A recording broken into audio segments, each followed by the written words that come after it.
Bagaimana kabarnya hari ini? Sedang tidak baik. Baik, sebelumnya perkenalkan saya perawat Dian Malasari yang bertugas di rumah sakit ini dan sedang berjaga dari pukul 8 sampai 12 siang. Mbak bisa sebutkan nama lengkapnya? Nama saya Bapak Maulasus. Baik, lebih nyaman dipanggil siapa Mbak? Dipanggil ya.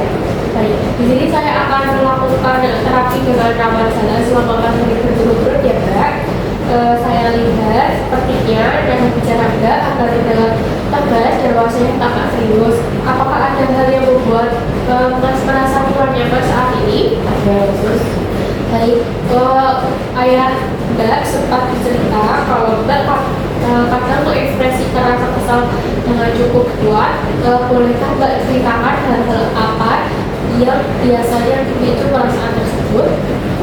Saya akhir-akhir ini merasa trauma karena saya dilecehkan, dibully oleh teman sebaya Oke, baik. sehingga itu merusak mental saya. Oke, nanti kita akan mencari jalan keluarnya terlebih dahulu ya. Oke, sejauh mana Mbak tahu cara mengenali perasaan marah? Belum tahu. Oke, apakah Mbak tahu tentang cara mengendalikan marah tersebut? Belum tahu. Mungkin dengan cara marah. Gitu. Oke, dari skala 1 sampai 10, seberapa kuat dorongan Mbak untuk marah? Seperti 1 sampai 5 itu ringan, 6 sampai 7 itu sedang, 8 sampai 10 itu tinggi. Itu termasuk marah sedang ya Mbak. Apakah yang biasanya Mbak lakukan supaya bisa merasa tenang setelah marah? Tidak ada. Apakah Mbak mau ngobrol atau butuh waktu lebih tenang terlebih dahulu? Lanjut ngobrol saja. Baik Mbak, bagaimana jika kita berbincang-bincang tentang perasaan yang dirasakan saat ini? Apakah Mbak bersedia? Bersedia. Baik, jika waktunya yang dibutuhkan kurang lebih 15 sampai 20 menit, apakah Mbak bersedia? Bersedia. Baik, jika Mbak bersedia, apakah tempat ini suasana yang sudah nyaman untuk berbincang-bincang? Baik, Mbak, sebelum kita mulai, boleh saya tanya apa yang Mbak ketahui, apa itu perilaku kekerasan? Tidak khusus. Saya jelaskan terlebih dahulu ya Mbak. Jadi perilaku kekerasan adalah tindakan agresif yang dilakukan secara fisik, verbal, atau psikologis dengan tujuan menyakiti, mengintimidasi, atau mengendalikan orang lain. Apakah Mbak sudah paham? Sudah. Baik, apakah Mbak sudah paham tujuan dari terapi teknik ini? Tidak. Jika tidak ada, saya jelaskan. Jadi tujuannya untuk meluapkan emosi dengan cara yang merugikan diri sendiri maupun orang lain. Apa saja yang perlu disiapkan untuk mengelola marah? Apakah Mbak sudah tahu?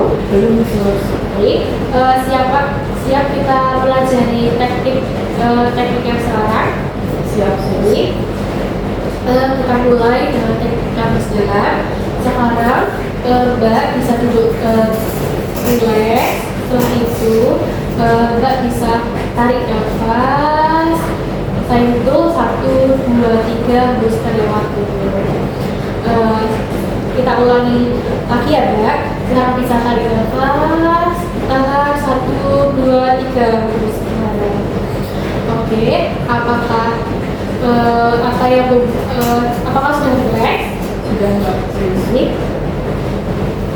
Apa yang membuat Mbak merasa marah-marah akhir-akhir ini? Dikarenakan saya dibully, kemudian dilecehkan, sehingga saya merasa mungkin nggak ada diri, terus merasa tidak percaya diri dan juga merasa kesal. Apakah itu dilakukan secara berkali-kali? Iya. Apakah Mbak sebelumnya pernah merasakan trauma tersebut? Belum. Baru kali ini? Iya. Baru pertama kali ya? Apakah dengan Mbak marah-marah keadaan jadi lebih baik atau tenang? Enggak. Menurut Mbak, apakah ada cara lain yang lebih baik selain marah-marah? Enggak ada. Tidak ada ya? Caranya untuk marah. Apakah Mbak bersedia untuk belajar mengungkapkan kemarahan dengan baik tanpa menimbulkan kerugian untuk diri sendiri lain? Bersedia, Sus. Ada beberapa cara fisik untuk mengendalikan rasa marah. Hari ini kita belajar satu terapi dulu ya, agar terselesaikan satu persatu. Jadi begini, kalau tanda-tanda marah itu sudah dirasakan, Mbak bisa melakukan pelemasan atau dengan cara memiringkan kepala kanan ke kiri dan mengangkat bahu sampai ke telinga, lalu duduk peluk kedua lutut. Mungkin untuk tekniknya kita mungkin memiringkan kepala kanan dan ke kiri dan mengangkat bahu saja ya. Untuk duduk kedua lututnya nanti bisa diterapkan di rumah saja. Baik, Kita mulai diri ke kepala ke kanan dan ke kiri. Setelah itu bisa angkat bahu. Oke, ulang turun. Kita ulangi sekali lagi. Jadikan kepala ke kanan dan ke kiri. Angkat bahu. Kalau di rumah nanti Mbak bisa memiringkan kepala ke kanan dan ke kiri. Setelah itu angkat bahu sekaligus duduk peluk kedua lututnya ya. Baik, Sus. Bagaimana perasaan Mbak setelah dilakukan teknik pelemasan otot tadi? Merasa lebih rileks saja, Sus. Baik, saya lihat wajah Mbak sudah mulai terlihat dari sebelum pertama kali kita bertemu. Oke, jika sewaktu-waktu rasa marah itu muncul, Mbak bisa melakukan teknik tersebut secara rutin ya. Baik, Sus. Selanjutnya kita akan menentukan berapa kali Mbak mau latihan pelemasan otot dalam sehari dan kapan waktunya. Kalau Mbak melakukan latihan pelemasan otot secara mandiri, tulis huruf F atau ke sini di sebelah atas. Kalau tidak melakukan ya, tulis huruf B atau haluan. Apakah Mbak sudah paham? Sudah paham. Coba Mbak ulangi apa yang saya jelaskan tadi. Jika melakukan pelemasan otot, tulis huruf M jika mandiri, dan untuk B yaitu membutuhkan bantuan dari orang lain. Baik, sudah benar semua yang Mbak jelaskan tadi. Bagaimana kalau pertemuan dulu kita berbincang-bincang mengenai topik tertentu untuk menyelesaikan masalah ini. Untuk waktunya, Mbak berkenan bisa berapa? Mungkin jam 9. Baik, kita bertemu lagi di jam 9 ya. Untuk tempat untuk berbincang-bincangnya yang nyaman berdua gimana? Mungkin di sini saja, Sus, sudah nyaman. Baik, di sini saja ya seperti tadi. Baik Mbak, besok kita bertemu lagi di jam 9.